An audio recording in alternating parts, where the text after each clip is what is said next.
नमस्कार बच्चों। हम लोग फोटो रेस्पिरेशन की प्रोसेस पढ़ रहे थे। उसी को हम एक फिगर के द्वारा फिर से समझने का प्रयास करते हैं। देखिए,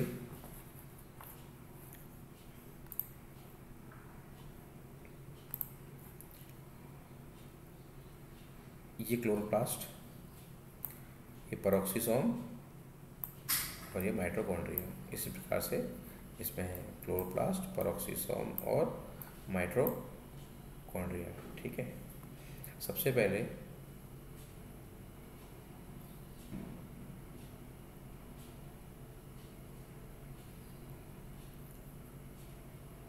जो RUBP होता है, इसे समझिए आप, RUBP होता है, ये ऑक्सीजन के साथ में संयुक्त होकर दो प्रोडक्ट बनाएगा। पहला है फास्फोग्लाइकोलेट और दूसरा है PGA।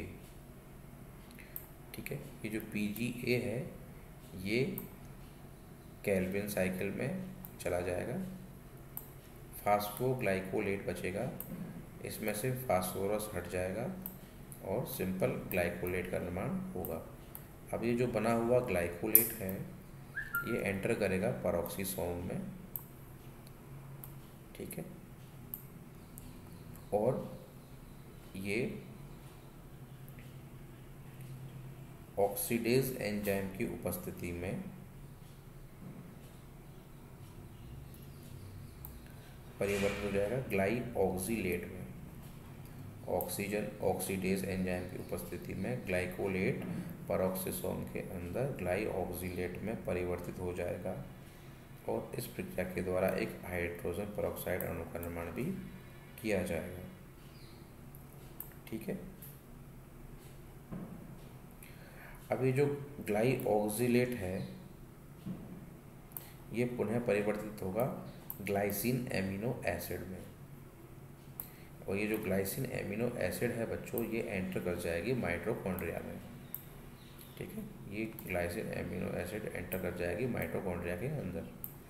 अब इस माइटोकॉन्ड्रिया के अंदर ट्रांस एमिनेज एंजाइम की उपस्थिति के कारण जो ग्लाइसिन है बच्चों वो बन जाएगी, वो परिवर्तित हो जाएगी किसमें, सेरीन एमिनो एसिड में। लेकिन इस प्रक्रिया के द्वारा क्या होगा, एक अणु NH3 और एक अणु CO2, इसको याद रखिएगा, CO2, एक अणु CO2 का निष्कासित हो जाएगा और इस प्रक्रिया में ही NAD+ से NADH2 का निर्माण भी होगा।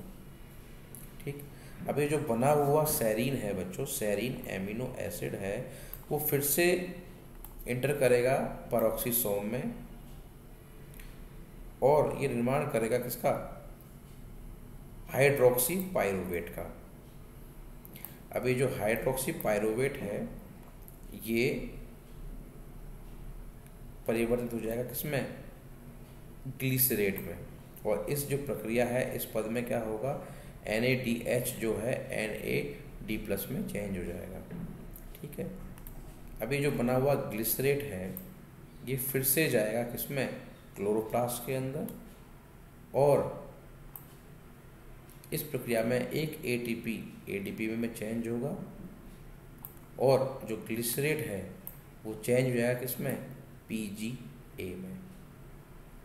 ये PGA क्या करेगा बच्चों, केल्विन साइकिल को आगे बढ़ाएगा। ठीक है, तो अब इसमें मेन देखिए, CO2 मुक्त हो रही है, ये हानिकारक है, इससे नेट प्रोडक्टिविटी जो है कम हो रही है, एक चीज़ हो गई। दूसरी चीज़ देखिए, ATP अणु या ऊर्जा अणु बन नहीं रहे, समाप्त हो रहे हैं, ATP काम आ रही है। तो इस कारण से हम बोलते हैं कि ओवरऑल जो दक्षता है फोटो रेस्पिरेशन की वजह से, जो फोटोसिंथेसिस है उसमें कमी आती है, डिक्रीज होती है उसकी एफिशिएंसी। ठीक है, एक डायग्राम और है, इसी को भी समझ लिया, फिर से वही चीज़ है, अलग तरीके से दे रखिए। RUBP, राइबोलोज 1,5 बाइफॉस्फेट, ऑक्सीजन की उपस्थिति में दो प्रोडक्ट्स बनाएगा, फास्फोग्लाइकोलेट और 3PGA। ये जो PGA है ये केल्विन साइकिल को चलाएगा आगे, ठीक है। फास्फोग्लाइकोलेट फास्फोरस को त्यागते हुए ग्लाइकोलेट में चेंज हो जाएगा और ग्लाइकोलेट एंटर करेगा किसमें, पेरोक्सिसोम में, और विभिन्न प्रक्रिया के द्वारा बनेगा ग्लाइसिन।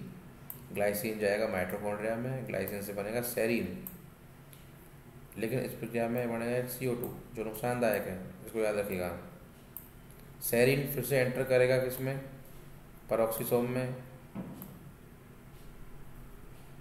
पेरोक्सिसोम में सेरीन चेंज हो जाएगा ग्लिसरेट में, और उसके बाद में ग्लिसरेट फिर से एंटर करेगा क्लोरोप्लास्ट में, और एक जो है ATP अणु का उपयोग आएगा और उससे फिर से बन जाएगा PGA 3PGA, और ये 3PGA शामिल हो जाएगा किसमें, केल्विन साइकिल के निर्माण में, ठीक है। तो ये 3 पद है बच्चों। पहला पद जो होता है क्लोरोप्लास्ट में होता है, दूसरा होता है वो पेरोक्सिसोम में होता है, और तीसरा जो होता है वो जो है माइटोकॉन्ड्रिया में होता है, ठीक है। इतना समझ में आ गया आपको।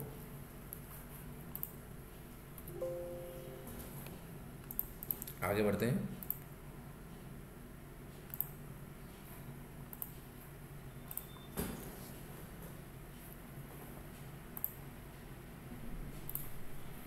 This process involves an interaction of 3 organelles, that is chloroplast, peroxisome and mitochondria। इस पूरी प्रक्रिया में 3 ऑर्गेनल काम आते हैं, क्लोरोप्लास्ट, पेरोक्सिसोम और माइटोकॉन्ड्रिया, ठीक है। अगला है under conditions of high light and limited CO2 supply, photorespiration plays an important role for protection of plants from photo oxidative damages. ऐसा नहीं है कि ये नुकसानदायक ही है। अगर इसका दूसरा पहलू हम देखें तो हम ये बोल सकते हैं कि जो उच्च प्रकाश तीव्रता और जो कम CO2 सांद्रता की जो अवस्थाएं होती हैं उसमें फोटो रेस्पिरेशन एक तरह से प्लांट को फोटो ऑक्सीडेटिव डैमेज से बचाता है।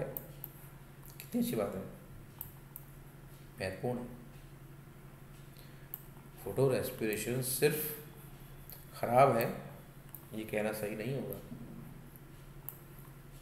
हाई लाइट इंटेंसिटी और लिमिटेड CO2 सप्लाई की कंडीशन में जो फोटो रेस्पिरेशन होता है प्लांट को फोटो ऑक्सीडेटिव डैमेज से बचाता है। This shows that if enough CO2 is not available to utilise light energy for carboxylation and excess energy inflicts damage to plants. However, photorespiration being oxygenation of RUBP utilize part of light energy and save the plant from photo oxidative damages। आप सब ये याद रखिए कि photo respiration का एक सकारात्मक पहलू क्या है, यह है फोटो ऑक्सीडेटिव डैमेज से प्लांट को प्रोटेक्ट करता है। The relative level of CO2 and O2 are responsible for determination of occurrence of photo respiration as both of these gases O2 and CO2 compete for the same active site of enzyme rubisco, ठीक है। Rubisco जो है उसमें दोनों sides पाई जाती है, मैंने आपको पहले बताया है, ऑक्सीजन के लिए भी होती है और CO2 के लिए भी होती है। तो ये डिपेंड करता है कि किसकी जो है कंसंट्रेशन CO2 और O2 में से ज़्यादा है। तो जिसकी कंसंट्रेशन ज़्यादा होगी अकॉर्डिंगली जो है जो रूबिस्को एंजाइम है अपना जो रोल है वो रिवर्सल कर देता है। जैसे देखिए, increased O2 level increases photorespiration, बिल्कुल, while increased CO2 level decreases photorespiration and increases C3 photosynthesis. That's it, ठीक है।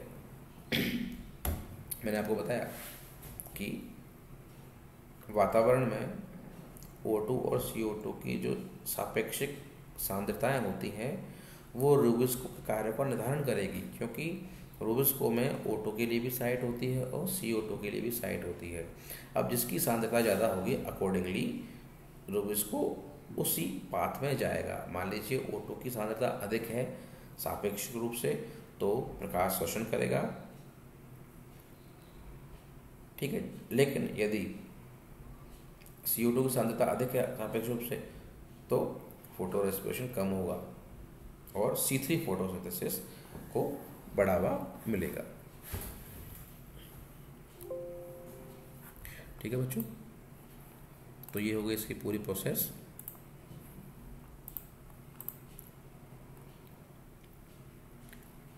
इसमें अब आगे जो है वो हम पढ़ लेते हैं।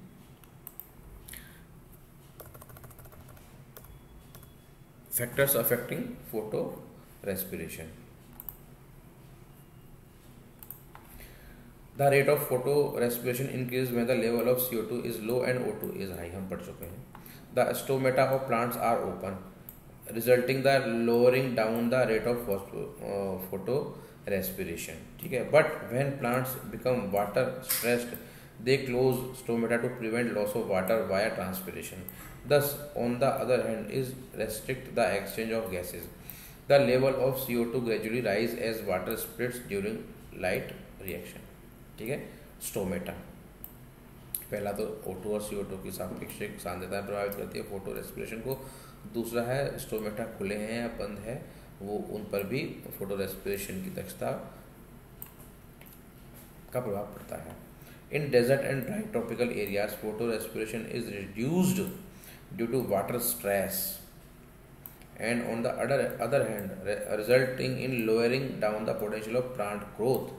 Some plants have adapted to this problem by modifying the way they carry out photosynthesis. One of the common adaptations called CO2 metabolism, in which plant develop different leaf anatomy called Crane's anatomy. ठीक है, ये महत्वपूर्ण नहीं है। अब कुछ important जो point है इसके वो देख लेते हैं बच्चों, फोटो रेस्पिरेशन संबंधित। पहला है photo respiration occurs in green plants in the presence of sunlight. ठीक है, the primary substrate in the glycolate form from RUBP। ठीक है, जो मेन जो सबस्ट्रेट है जो RUBP से बनता है वो ग्लाइकोलेट है। Photo respiration occurs in most of the C3 plants, maximum C3 plants में फोटो रेस्पिरेशन पाया जाता है, इसलिए तो कम दक्ष होते हैं ये।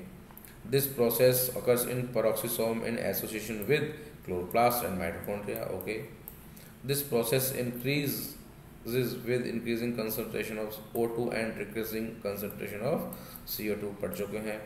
Hydrogen peroxide is formed during the process। H2O2 हमने पढ़ा था, पेरोक्सिसोम के अंदर प्रोड्यूस हो रहा था।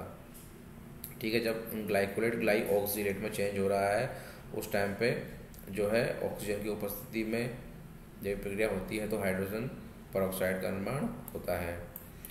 Phosphorylation does not occur in photo respiration. Phosphorylation की जो प्रक्रिया है वो फोटो रेस्पिरेशन में नहीं पाई जाती है। ठीक है बच्चों, तो ये हमारा आज का टॉपिक भी समाप्त हो गया है और इसी के द्वारा हमने जो फोटो रेस्पिरेशन है अपना वो कंप्लीट कर लिया है। ठीक है, इसी के साथ में अपना मैं जो वीडियो लेक्चर है उसको समाप्त करता हूँ। धन्यवाद।